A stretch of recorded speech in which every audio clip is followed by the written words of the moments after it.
Hey everyone, welcome to the next episode of Beaconsfield Podcast. I'm really excited today and very honored really to be speaking to Ambassador Bob Rae. He's just recently been appointed the Canadian Ambassador to the United Nations.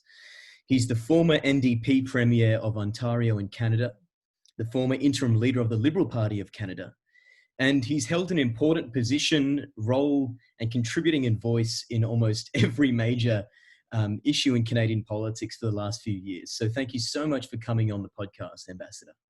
It's a pleasure to be with you, Jack. So Ambassador, there's a lot to speak to you about. I mean, we're going to speak probably about multilateralism, about what's going on in the world internationally, about COVID, but Beaconsfield's a podcast about reform, right? It's about reform and cultural change, and it's conceived in the spirit of Edmund Burke. And I know that you are a reader of Burke and an affiliate of Burke.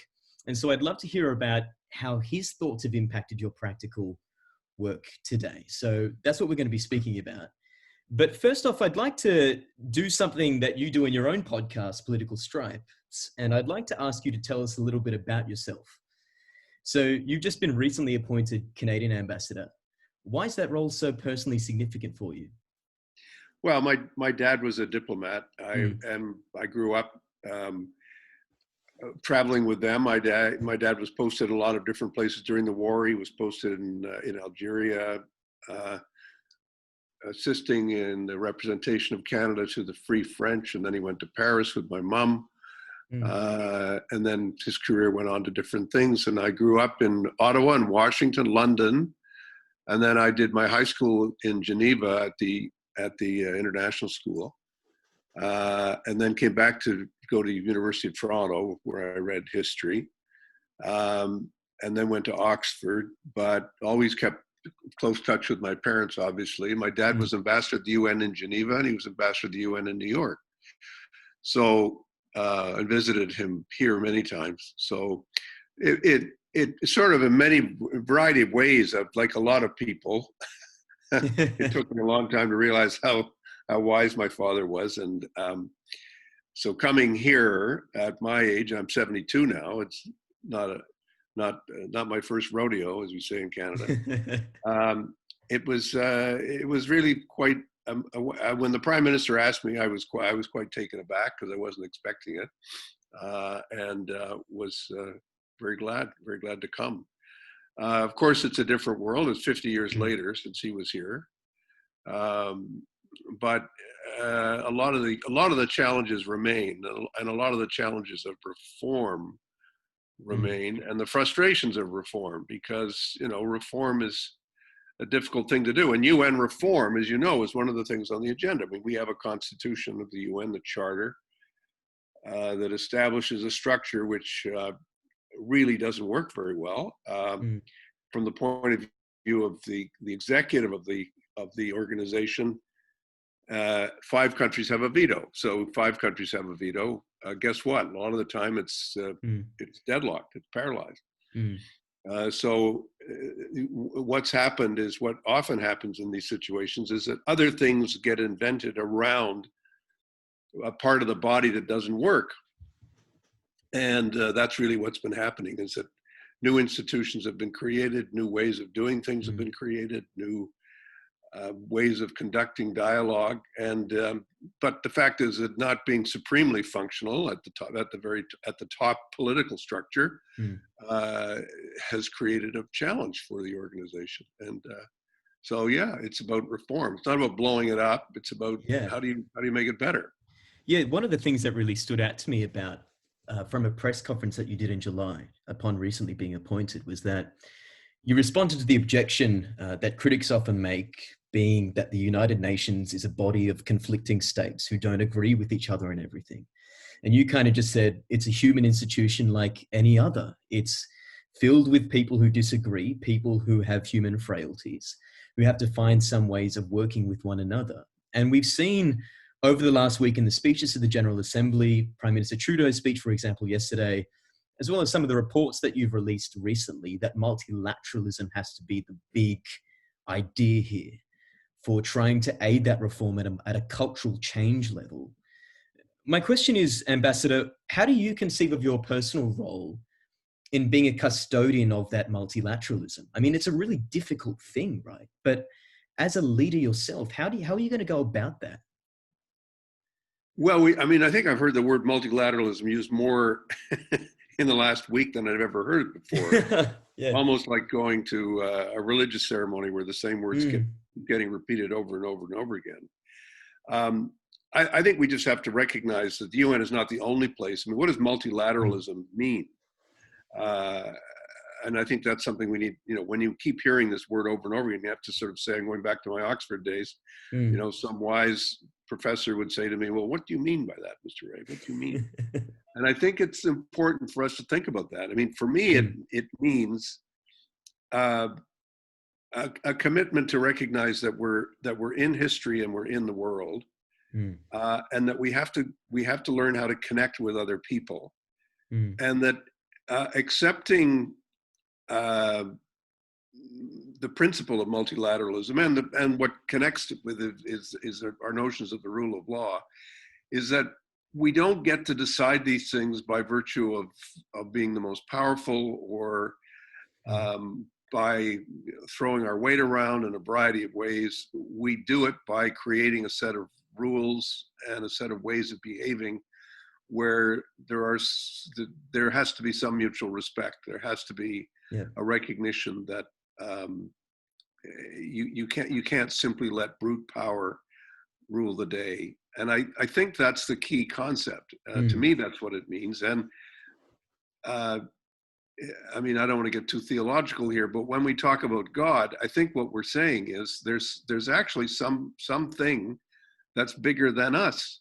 mm, We're not we're not so exceptional that the rules don't apply to us, and we're not so exceptional that we don't have to show loyalty to something bigger than us. And to me, that's really what the meaning of multilateralism is. mm. It's about recognizing that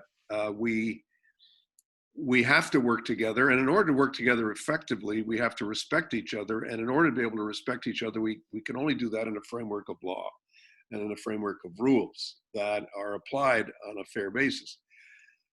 Yeah, it's very frustrating at a multilateral level, because the reality is that countries will frequently break away and say, well, yeah, of course we believe in multilateralism, but not in this case, not as it relates to us, not as it affects us.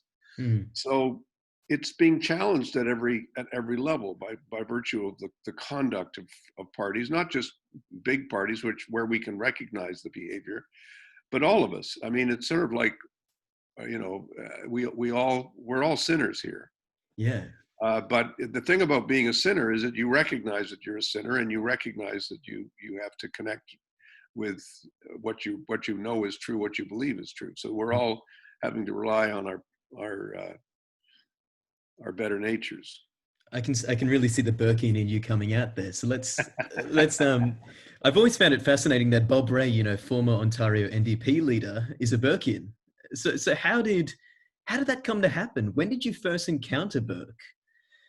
Do you remember? Well, actually, it's interesting. I mean, I Mm. think it's interesting. I'm glad you do. I suspect we're the only two people who do. But we'll find out from the vast horde of information we get from the podcast. No, I think it started for me actually in as these things sometimes do, in a seminar. Right. I was in a tutorial with my Oxford Don, an American who came to Oxford and stayed, named Bill Weinstein. And Mm. Bill was a very, very thoughtful guy. And he had me and another student working together on every week you'd come in with an essay on something, and he'd assign the essay. And the next week he said, okay, Mr. Rae, I'd like you to have a look at Burke. And I said, Burke? I don't want to read Burke. I care about Burke. He's just an old Tory. I'm not interested. He said, no, I think you have to come to grips with him. So I read Reflections on the Revolution in France, and I mean, the language is very flowery, Mm. informal in many respects. But still, there was an argument there that I found really quite interesting in the context of social democracy, and that was that he was really saying, well, he said a lot of things in Reflections, but he was really saying institutions matter, and theories that think of themselves as being greater than institutions or more powerful than institutions are dangerous in and of themselves. Mm. He said there's nothing more dangerous than governing in the name of a theory, and I think it was something that stayed with me, and also that he really understood totalitarianism Yeah. extremely well, and he was one of the first people to actually describe, in describing the French Revolution and all of its excesses, and he was an early warning system, really, because like Orwell did in the 1930s, he really pointed out, what is the nature of totalitarianism? What does it do? Well, it lies, it deceives, and it kills, and it tries to make everything about politics, and it has an all-subsuming sense of politics. And Burke was, in many respects, he was an old, he was a liberal conservative, I guess you'd say. He believed in reform, but he believed profoundly in the institutions that surrounded him. And I think what's interesting from a social democratic perspective is that we too have created institutions. We've created trade unions. We've created rights and entitlements and ways of behaving and engaging with each other that recognize mutual responsibilities. And while we didn't get to these things without a strong degree of conflict and pain and suffering, we lose these at our peril. And ironically, it was because I felt in my in my political career that I was surrounded by ideologues on the left and the right, both of whom claimed to be revolutionaries, and I didn't find their theories or ways of conducting themselves very positive, and I felt that a lot of what they were doing was quite destructive. I think Margaret Thatcher was quite destructive. I think that the Thatcherites in Canada that I had to deal with over time have been quite destructive, because they were destroying institutions, and because they were destroying things that had been built up over a long period of time out of a sense of mutual rights and responsibilities. And I felt that to obliterate those in the name of a theory was very wrong, and I still feel that way. So I guess that's sort of a part of my evolution. And then I started reading more and more about Burke, and I loved Conor Cruz O'Brien's book. I thought it was great melody. A great melody. I thought it's a wonderful book. It's a wonderful book. And the story of how he came to write the book, I think, is very meaningful too. Getting rid of his draft and coming back. He abandoned his thesis and then came back to it late in life and wrote about it. And I think I found that very compelling. So as a statesman, then, I've never gotten the chance to. As a statesman, you're a statesman. I think you're one of the world's great statesmen. Statesman it's called a dead. I think it's still a noble title to have. But as someone who's actually been in politics and the cut and thrust, state politics, federal politics, now the UN. So what are you left with if you don't have guiding theories? You've talked about social relationships and institutions and these sorts of things. And you had that wonderful phrase before about the UN when you said we're in history. What principles do you have left to actually guide you when you're making these decisions? Or is that just a kind of philosophical, historical, intellectual point that, thinkers make, where really as an actor, you just make the decisions? Like, I'm very interested in that decision-making process and where the principles actually play into it. What do you think about that? Well, that's right. I mean, I think I guess you draw the line between abstract theories, if you like, or values that are based on basic understanding or circumstance. I mean, we're all driven by certain ideologies, right? I mean, we're all driven by values and systems of thought and so on, but and people who claim to be non-ideological are just simply reflecting in a way their own values. And yeah, I mean, I've long felt that pragmatism was figuring out what works and figuring out what doesn't work, learning from mistakes, learning from experience, respecting institutions not because they're perfect or because they've simply been there, but because they reflect a certain amount of learned experience, learned wisdom. You say, okay, that, you know, that works because of. Now, you know, I don't revere them. I don't worship at the altar of institutions. And I think that's something that in the great debate between Thomas Paine and Edmund Burke, which I wrote about in my book, Exporting Democracy. Got it here for everyone who wants to read. There you go. That's very good. Very good. I concluded that there's actually something of both Paine and Burke in all democratic thinking. I think. I mean, Burke would not have called himself a Democrat, but by virtue of the fact that democracy has become sort of one of our acquired pieces of wisdom about the wisest way to conduct oneself and how to govern, it is now the institution which we're defending. And Burke would not have been defending that institution in Parliament in the 1770s and 1780s, but here we are. We're not living in the 1770s, 1780s. So we don't just worship at the institution. We try to reform them. And I think what Paine was saying was that, well, yeah, there was certainly a degree of radicalism in Paine and a degree of, you know, a wonderful ability to cut through a lot of cant and nonsense and just lay it out as he saw it. But there's also some stuff in Paine which is, I think, a very wrong and a terrible conceit. You know, the notion that everything is new again. It's a new day.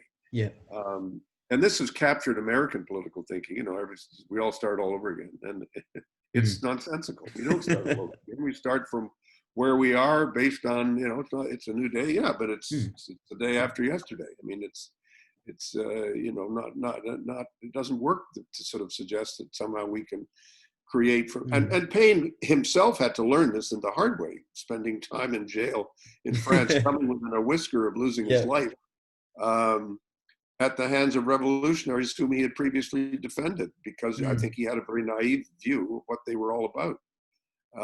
And his life, in many respects, as was Burke's life, had tragic elements to it at the end. But the debate between them, I think, is a fascinating one, and really important for us to reflect on its meaning.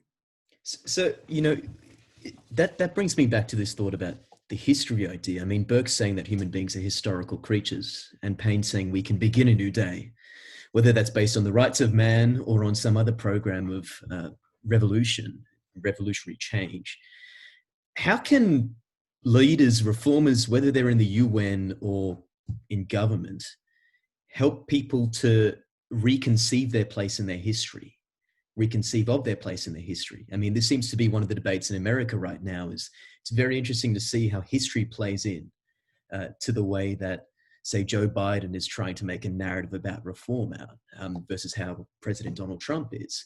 How do you get people reacquainted with their history for the right reasons? What do you think about that? Well, I think it's really important. I mean, we're all rewriting our history all the time, right? I mean, we're seeing things in our history. I know in Australia and Canada, and I've been very caught up in this myself.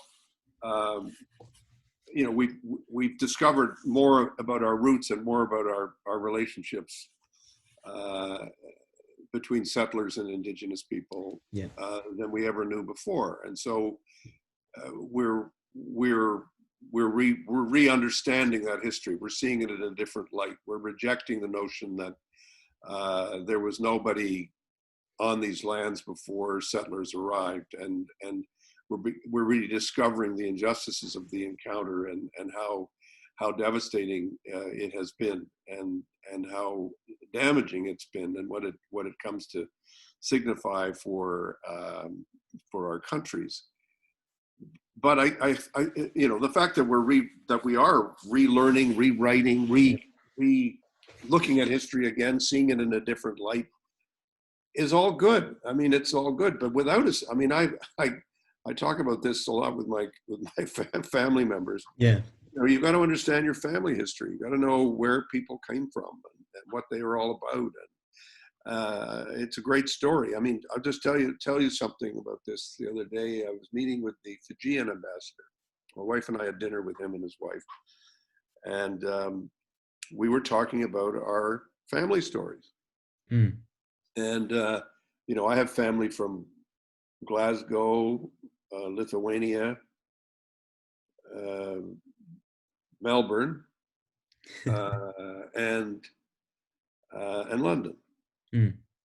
and roots going deep into Scottish history, into Jewish history, and in Lithuania, into the family stories from London, and can trace the family back to the 16th century, and my great grandfather was Willie George, who founded the store called George's in Melbourne, Okay. which is now no longer there. But even to this day, I meet people who, like Mitch Fifield, who's the Australian ambassador. Yeah. I said, "Do you know George?" He said, "Oh yeah, sure." I mean, everybody knows George's, but it's gone a long time ago. It was sort of the Harrods of Melbourne. Uh, and it's just important to understand where you come Yeah. from. And I was talking about this with the Fijian ambassador, and he said, it's very interesting. I said, well, tell me your story. He said, my wife and I are the grandchildren of indentured laborers who were brought over by boat to Fiji to work as indentured laborers, meaning effectively as slaves. They were bought, Mm. and they worked in the sugar plantations. And they discovered when they were at university and they met that their grandparents had come over in the same boat. They Oh, didn't wow. know each other. So, life is full of, I discovered when Mm. my wife and I went to Lithuania to visit her family and my family, we found out that they had lived within, I don't know, 30 miles of each other in Lithuania, two villages. So, it's just important to know those things. But Mm. more significantly, I think when we look at the U.S. and everyone's sense of who they are, I find that there is a battle right now going on over history. Donald Trump is saying everyone has to learn and be taught that America is the greatest country in the world and an American exceptionalism, and there's no country that compares to America. And we have to go back and learn about this story. Well, you can have official histories, but you also can have real histories where Yeah. you find out, well, yeah, but this is also what happened in the course of time. This is also what took place. So it's entirely, we're not going to get one version. There's not going to be one official Mm. version of what happened, but it's Mm. important that you debate and accept the fact that you're in this stream. We're in this stream of history. Yeah. And nobody, no matter how much they might like to think that they're exceptional to this story of history, no one is, no country is, no nation is, no religion is. We're all in it. It reminds me of that lovely phrase from W.B. Yeats, which is we need to learn how to hold in a single vision or thought reality and justice. And it's that constant dance between the two that generates history and our place in it. And I mean, you've obviously been dealing with the COVID-19 crisis quite a bit since getting into the UN. And I know you've been thinking about it and you've released a report on how that impacts refugees, which we'll talk about. But do you buy the whole rhetoric or commentary about this being a big moment in time where there are going to be radical changes in our history, the way that we reconceive of doing things, the way that we reform our institutions, and so forth? And if so, what do you think the UN's part to play is in that, the kind of international scape? I don't know the answer to that first question. Yeah. I'm always skeptical of people who say this is a moment in time like no other, and it's going to lead to Mm. cataclysmic change, etc. I think technology is driving things really hard. I think the pandemic, which people have been predicting for a long time, but not many people really believed it was going to come and it was going to have the impact that it's having. I think that the impact of COVID is immensely serious, but I think it's mainly going to be very serious because of its long-term effects Mm. in every part of the world. They're going to be different in different parts of the world, but it's not something you recover from quickly. And I think that the pain of knowing that it lasts for a long time and has some very strong enduring impacts means that it could have very, very serious consequences in ways I think that people in the West often don't think about. I mean, we're having to reimagine how our economies are going to recover in Australia and in Canada and the United States and Western countries. But there's there's a tremendously strong underlying basis of prosperity in all of our countries. But there are a great many countries which have been living through crisis and through huge challenges in Africa and in Asia and in Latin America, where COVID it is right now a huge blow. It's killing people. It's destroying jobs at an enormous pace. It's creating more conflict. People are having to migrate, move, and leave. The long-term impacts are simply immense. And then the lingering impact is going to be that everything that people had aspired to building is going to fall back. I was talking to the prime minister of one country about 4 months ago. And he said, you have to understand, Mr. Rae, we spent 20 years building ourselves up from the bottom. We spent 20 years doing what we were told to do by the IMF, by the World Bank, by everybody else. We've slowly managed to claw our way up into the lower middle income countries. We're growing. We're able to do some things. We can provide for a degree of comfort. People are looking to a more prosperous future, and that has all been whacked on the head. We have millions of people coming back to our country who were working overseas and sending their remittances back to their families. We've got them here; they're unemployed. We don't have the remittances anymore, so we don't have the revenue we had. And we have many, many internal conflicts, which are going to become much, much, much worse as a result. And I think we need to understand that impact. It is going to be a body blow for a lot of countries. Now, I believe in my heart that you can't let despair take over. But it should force significant change, significant reform in the way in which we work. Because as our prime minister said yesterday, you need to have the courage to know when things are not working. Yeah. And you can't look at a situation now and say everything's working. We just have to make a couple of tweaks here and there, and it'll happen. I mean, we know, for example, on climate change, we have to change the way the economies of all of our countries actually work. Now, we can do this because of technology, and we can make it happen, but it is going to be difficult. And we're not doing it in the name of a theory. We're doing it in the face of facts. Yeah. And Mark Carney, who's the former governor of the Bank of England and the Bank of Canada, once said something that I think was very, very wise, which is that we're living with two tragedies. One is the tragedy of the commons, but the other, which economists are very familiar with, but now we're living with a tragedy of horizons. Our vision is not long enough ahead. We're not able to take into account what we intellectually can grasp is going to happen, but we have not absorbed it emotionally, or in terms of the day-to-day decisions that we make as governments and as businesses and as people. So we have to learn how to do that, and it's challenging because we don't usually think of a 50 or 100-year horizon. We don't look ahead that long. Indigenous cultures do that. They have a much longer time horizon going forward and going backward than most people do. We can learn a lot from them. Yeah, it reminds me of a book actually from Jonathan Lee, Radical Hope, in which he's talking about how Indigenous cultures have this ability to take a worldview that they have emerged from and be able to live that into the future without knowing what that is. And I think that we all have to have radical hope right now. It really sounds like what we need. But coming back to the Burkean point, you've talked about how we need to stay close to historical facts and pragmatic reform and be wary of theories and these kind of overarching projections about the future. In such a chaotic climate for governmental decision makers, how do you be cautious? I mean, Burke tells us, look to the unintended consequences of your actions, be fearful of yourselves. And that's hard enough advice in relatively stable conditions. What happens to that in a radical moment where the radicality is biological?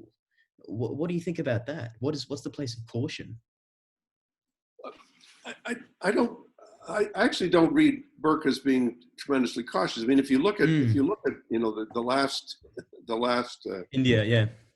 piece of music in India, I mean, he was exceptionally bold. I mean, he didn't buy the institutional argument that the East India Company was just another institution that was doing its job. I mean, he looked at what he saw were some absolutely fundamental injustices, and he pursued them to the point where a lot of people thought he was nuts. He just said, this is, you got to get a sense of balance. You got to get a sense. And in fact, even William Dalrymple's great book called The Anarchy, which is the story of the East India Company, said Burke probably had the wrong guy, that he was going after Warren Hastings when he really wasn't the evil genius that he'd been made out to be. It was a lot of other people who were much worse than Warren Hastings was. And actually, I think Dalrymple kind of gives too short a shrift to what Burke was really on about, because Right. what he was on about was establishing an absolutely fundamental principle, which is that the rule of law prevails no matter where you are. Don't think that and the view was very common in the 18th century. These are wild, savage lands that have no laws and have no rules and are just, we can behave just like them when we're there because that's the only thing they understand. And Burke said, no.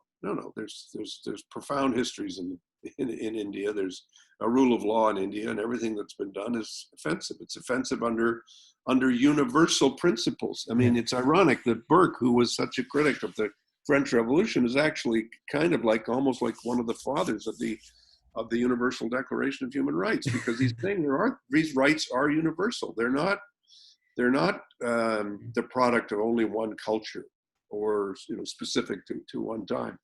So I'm not sure I see Burke as being that cautious. I think what he's saying is be smart, but I also think I hope he would say, certainly I'm saying, the measures have to meet the seriousness of the circumstance.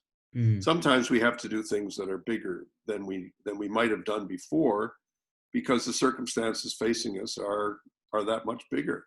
And one of the biggest mistakes we can make, I think, is doing too little, as much as it can be a mistake to do too much. I think, for example, in the face of COVID-19, Western governments have decided to do everything they can to deal with their domestic issues, and have not really turned their full attention, to put it mildly, to the state of the global economy. Yeah.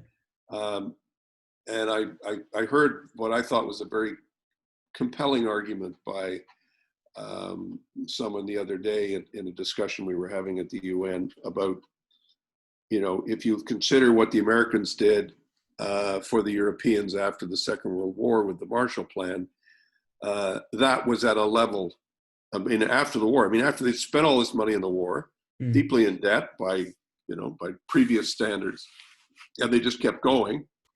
And then George Marshall comes along and saying, we've got to do much, much more for Europe. In fact, we've got to do something we've never even considered doing. We've got to rebuild these economies. We've got to give them a lot of money, and we've got to lend them some money on completely favorable terms. And we've got to do it in a big way, or else it's not going to work. And of course, they were partly driven by the threat of communism and by the sense that there'll be huge social unrest in Europe if we don't respond. But when you think about it, what an exercise in statecraft that was. It wasn't necessarily hugely popular with everybody, saying, why are we giving all this money away? And they say, well, we're doing it because we have to. And I think we're at that kind of moment when it comes to the global economy. I think we're at a stage when we have to say, we have to think about doing things at a scale that's much larger than we've thought before. And actually, it's a way of linking the COVID crisis with climate change, because the way we rebuild could help us to turn the corner on climate change. I think we've been kidding ourselves since Kyoto. You know, let's pretend we're doing something. Everybody says, yeah, let's pretend we're doing something. We'll all sign something and we'll pretend we're doing something. But, you know, the kidding has to stop now. And we do have to get serious about it, or else we know what's going to happen in terms of even more severe weather and climates which will be unlivable for a lot of people. And that's a problem on a scale that we'd never imagined before. Yeah, I mean, Prime Minister Trudeau made this point in his speech yesterday too, didn't he? That we cannot forget that primary concern. And I mean, in Australia, in the Australian landscape, there's been a lot of talk about how effective, for example, a national cabinet has been bringing together state leaders with the Prime Minister and the ministers to make decisions. And I think there is this wish, or hope rather, that people have, particularly in Australia, that kind of good governmental decision making informed by a proper psychological reading of the people and where they're at and what they need. People are hoping that that's going to get carried through on the climate issue. And I hope it will be. We'll have to see, I guess. But coming back to this point about the frustration, just to cut you off for a second, because I think what's interesting about both Canada and Australia is that there's an argument that's, I think, quite deeply ingrained in the thought of both our peoples, both our countries. And that is that we're too small to make a difference on climate change. And people say, well, look, we're going to go through all this, you know, all this Sturm und Drang, all these changes and shifting of the economy and people losing jobs and people getting jobs and all of this, you know, and it's not going to make any difference because we're too small. We don't have that much of an impact on global emissions. And that's, you know, from a moral standpoint, that's actually, it's an interesting argument, because what it really means is let's be a free rider for as long as we can. And then eventually when we'll have to, we'll do something, but we're not going to be leading the charge. And we'll only do what we have to do. And we won't do any more than that. And it has some appeal, political appeal. But the problem with it is it makes it very difficult to go to another country and say, you've got to do this and that. And they'll look at you and say, well, what are you doing? So this whole question of mutuality, what does multilateralism mean? It means that we're in this together and we accept common burdens and targets that are going to be meaningful. And we're not, you know, we're far from that at the moment. But although, you know, I happen to be an optimist. I happen to believe that it's quite possible that within the next decade, within the next 5 years, enough countries will have come on board and demonstrating what can be done, plus the speed of technological change, which I think is happening much more quickly than people realize. I think that will then have an impact, and people say, yes, okay, now I can see the horizon. And I can see, you know, because when you say we're going to do something by 2050, I mean, come on, Jack, what does that mean to you? 2050, to you, it sounds like a long way away. To me, it means most likely I won't be here. So, you know, it's something you have to, it's, you know, more interesting is what are you going to do in the next 5 years? That's the real critical issue. And I mean, that's such a wonderful analysis. And it reminds me of the Burkean thing again. It's like, how do you make an abstract goal like, you know, 2050 climate change targets, a lived reality for people now? Like, what's your advice for how politicians, world leaders can actually persuade people in Australia, Canada, to start to care about climate change in a way that they don't currently? Because it seems to be so big and far away and impersonal. How do we change that? I know it's a very hard thing, but what's your advice for that? I'd love to hear that. Maybe my advice is counterintuitive, but my view is talk about innovation. Talk about how do we make economies more efficient. When was waste ever a good idea? When was pollution ever a good thing? I think what is driving the debate about climate change in Asia is the fact that so many Asian cities are completely unlivable. And as a middle class becomes more, you know, numerous and engaged, they're going to start saying, what are we doing? How are we living here? We can't breathe. We can't move. You know, cities, we can't move around in these cities. People are wearing masks all the time, not because of COVID, but because they can't breathe. And so, you know, I think that's the way to do it. And I think that's it's not, to me, it's not about talking about what life's going to be like in 2050, like trying to scare the pants off people. I don't think that works because people aren't scared. I think what you have to do is appeal to people's sense of how can we make this better? Like, how can we make this less wasteful and less polluting? And the more we can make things less wasteful and polluting, we're actually, that's a good way to get on with it. Because that will force more and more acceptance of the tech change. The other thing is, I think actually the public opinion generally is willing to engage. And in fact, there's lots of examples where people are engaged. I mean, for example, when the federal government of the United States wasn't moving on stuff, cities were moving, and much faster than everybody else. That's a really great point. I mean, at the end of the day, this is the danger of theoretical thinking. Again, it gets away from us. I mean, it's pretty straightforward what we need to do. And if you can help people, if you can speak to people in a way that, speaks to their environment, as you said, those things about efficiency, waste, I think that will start to motivate people. The problem in Australia is a bit more complex and rife because of the party politics here. But that's all very interesting. Well, we all have party. I mean, party politics is everywhere. I mean, that's not going to change. But I do think that there's also cumulative things which happen as countries begin to develop stronger standards and a stronger sense of what will happen. What if your biggest market suddenly became an environmental leader? I mean, what happened in Canada was that in forestry, the Europeans said, how do these trees, how does this paper get made? And we said, what? Why do you care about that? I said, no, we want to know. Our public wants to know. How does this paper get made? Are you clear cutting your forest? Maybe. And then they said, well, that's not going to work. We need you to apply environmental standards on what you're doing before you can sell this stuff to us. And I think that, one of the interesting question of transformation is, at what point do the Asian economies start to say, actually, we become green? A population can become very green and very environmental very quickly. And the pace of change has been remarkable. When you think about it, I mean, China didn't have cars until, 30, 40 years ago, and any extent, 20, 10 years. I mean, the transformation has been amazing. I mean, for somebody like me, who, when I go to China, I reflect on my first visit to China and what it was like, and say, this is a completely different place than it was before. And don't think that those technological changes and industrial changes aren't also connected to how the population thinks. So I don't rule that out. That's you're making me feel hopeful again about this whole climate change problem. And I mean, another really important part of your career in the last 2 years has been your work as special envoy on humanitarian refugee issues.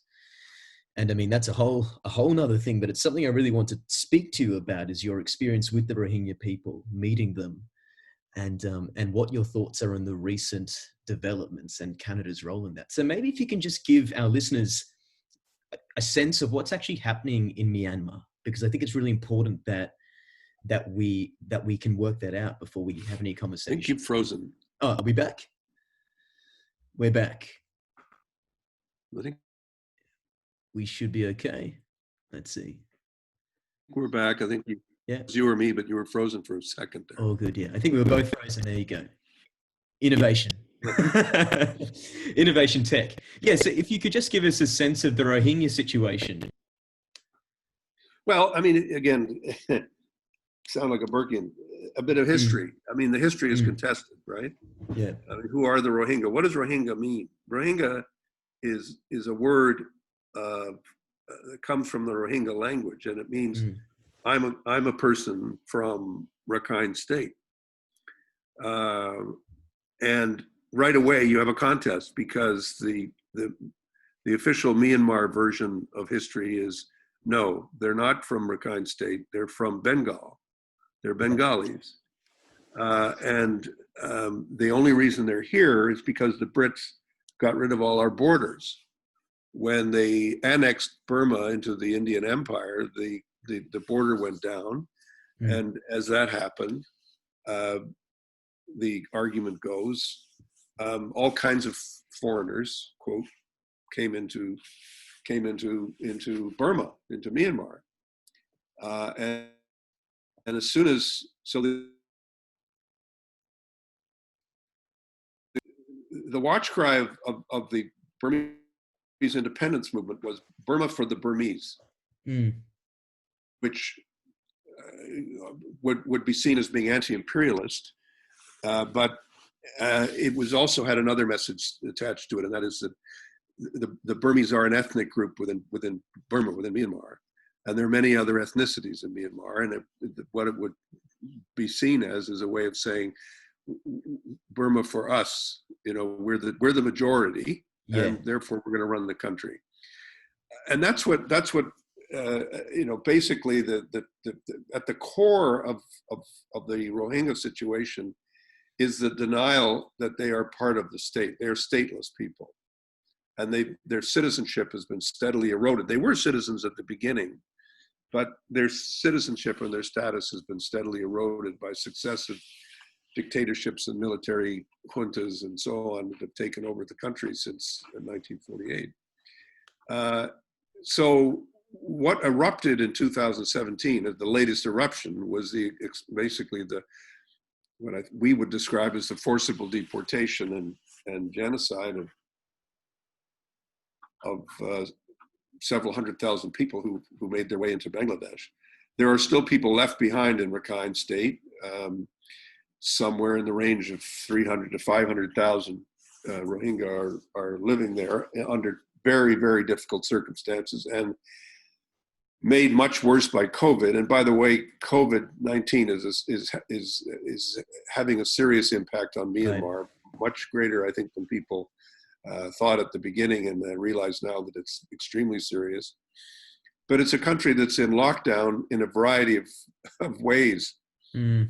And it's been in a state of lockdown in many respects because it is having a great deal of difficulty in sharing information with the rest of the world and allowing the UN and others to have access to the humanitarian situation in many different parts of the country. It's essentially been in a state of civil war since the formation of the country, because so many different groups and regions in the country did not accept the hegemony of Burmese rule, and they've been looking for a way to create a more democratic and federal constitution, but that hasn't happened yet. And so there are a lot of these things. But at the core, this is an issue around who are you? And the Rohingya say, we're people who have lived here where we are in Rakhine State for a very long time, and this is our home. And when you meet them, they say, I want to go home, but I don't want to go home if I can't be a citizen in my own country. And the Burmese are still not prepared to recognize the Rohingya as a member ethnic group of the country, and that's at the core of what this dispute is about. And are you hopeful about the recent developments in the ICJ? So with Canada and the Netherlands joining the Gambia, what are your thoughts on this?